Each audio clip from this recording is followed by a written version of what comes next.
Bonjour à tous, bienvenue à la Bourse du Travail pour les Journées de l'économie. Je suis avec Patrick Artus, un grand habitué de ces Journées de l'économie.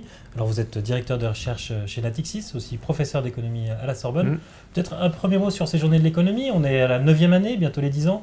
Comment vous les avez vues évoluer? C'est devenu l'événement de référence de l'économie en France.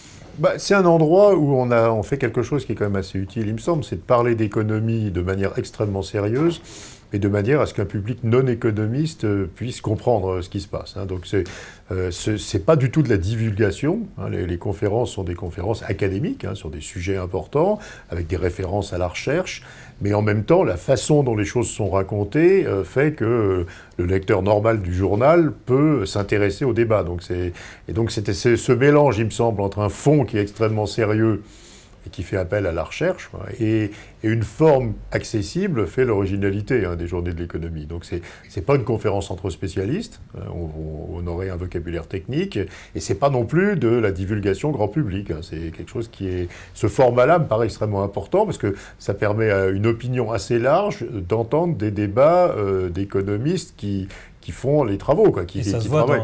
Ça se voit dans la salle, le public est assez varié.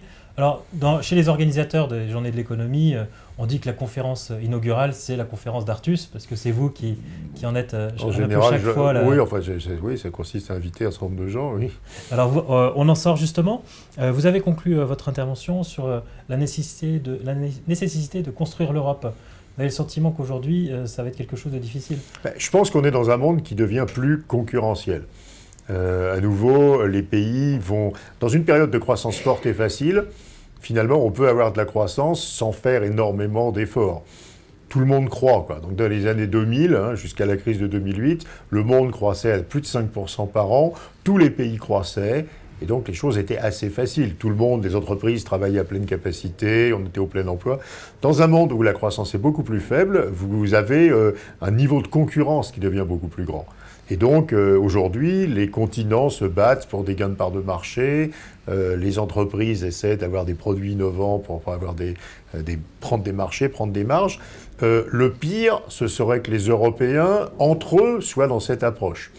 Si l'Europe s'entretue à essayer d'avoir celui-là le taux d'impôt le plus bas, celui-là les salaires les plus bas, celui-là la protection sociale la plus faible, celui-là le marché du travail le plus flexible, d'abord il n'en sortira rien, parce qu'on fera tous ces efforts pour baisser les coûts, rendre les choses plus flexibles. On ne peut pas se développer les uns contre les autres. Mais tout va s'annuler. Si je baisse mes salaires et que l'autre baisse ses salaires, à la fin personne n'a rien gagné, on a juste des salaires plus bas.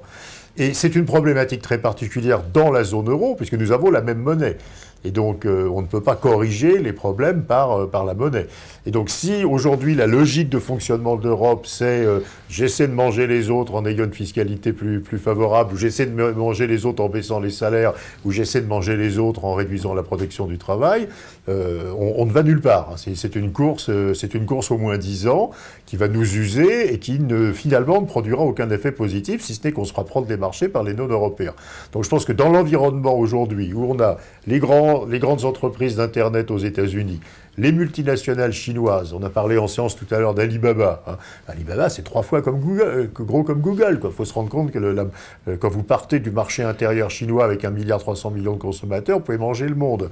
Où on a des émergents qui montent en gamme à toute allure. Je veux dire, le Brésil, les pays d'Asie du Sud comme l'Indonésie, les pays d'Europe centrale. Si l'Europe s'use dans une lutte interne, on va disparaître. Ce serait pas le moment. En parlant peut-être un peu plus de la France, vous venez de signer une tribune justement sur le site de lyoncapital.fr pour CGECO sur le déclin certain qu'attend la France si on ne fait pas quelques réformes. En premier lieu, c'est la question du système éducatif qui pour vous ne fonctionne pas. On en a parlé d'ailleurs dans cette conférence, c'est les chiffres dramatiques du nombre d'apprentis. En fait, on n'a que 40 000 apprentis en France, il en faudrait 800 000. C'est ça la clé. Les Allemands n'ont plus d'1 million d'apprentis. Alors, c'est un système qu'il faut aussi prendre avec précaution, parce qu'on a eu aussi le débat de savoir s'il fallait avoir un système éducatif qui fabrique des gens extrêmement compétents avec des compétences assez resserrées. Donc, est-ce que vous voulez avoir d'extraordinaires informaticiens? Ou est-ce que le système éducatif doit aussi préparer les gens au fait qu'ils vont devoir changer de métier dans leur vie et donc qui donner une base de formation plus large? En réalité, je crois qu'il n'y a pas de conflit. Je crois que la réponse a été apportée. Il faudrait qu'on ait un système éducatif qui arrive à former des gens extrêmement compétents dans leur premier métier. Et ensuite, il faut un système de formation professionnelle qui fasse que ces gens puissent, dans 10 ans, 15 ans, changer de métier s'il le faut. Tout n'est pas mauvais dans le système éducatif français. Alors, on a un système éducatif qui est excellent pour la fabrication de l'élite.